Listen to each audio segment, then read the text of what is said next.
Well, it's been a year since a dangerous deep freeze in Texas took lives and knocked out power to millions. The big question remains, if Mother Nature were to deal us another blow like that, would we see blackouts again?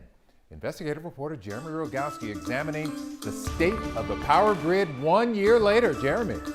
And to do that, you have to talk to the man in charge. That's Public Utility Commission Chairman Peter Lake. The governor appointed Lake to the job after the big freeze, and for months we've been asking for an interview. Well, he finally agreed to sit down. The pipes were up here where they were busted. After her ceiling caved in on top of her bed. It was just a mess. And after all the hassle and headaches to get it repaired a year ago. No, I don't have confidence in the grid. Lisa Gochman, like many Texans, is still skeptical of the state power grid. I don't really know what they've done to change it if we have that happen again. Is ERCOT ready? I don't know. Hi, Chairman. We took her question to the state's top utility regulator, Public Utility Commission Chairman Peter Lake. 1 year later, what should Texans know?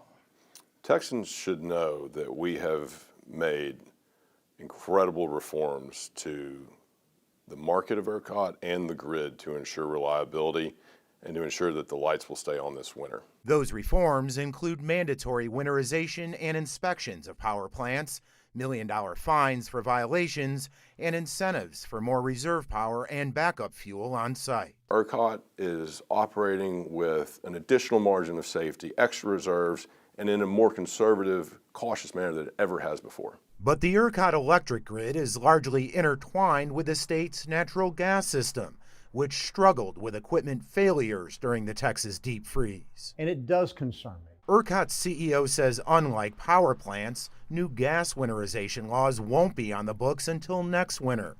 And while some gas suppliers have begun making equipment upgrades on their own, we still need more work to be done on the weatherization of our natural gas fleet. And then there's ERCOT's own data, which spells out 3 extreme winter scenarios. High demand, low renewable output, and extreme generation outages would leave the grid in the red.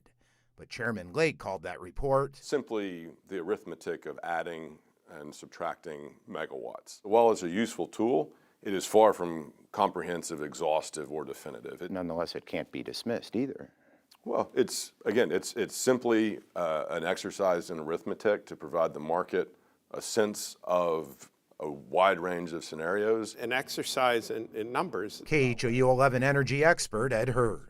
That's just a nonsensical statement. There are several scenarios under which we could have blackouts again. And that's pretty clear. A cold snap like we had last winter would do that, and we would be short once again. Of course, the grid did hold up during the Arctic blast from a couple of weeks ago, but their temperatures were not as low and the freeze didn't last as long as last year's winter storm.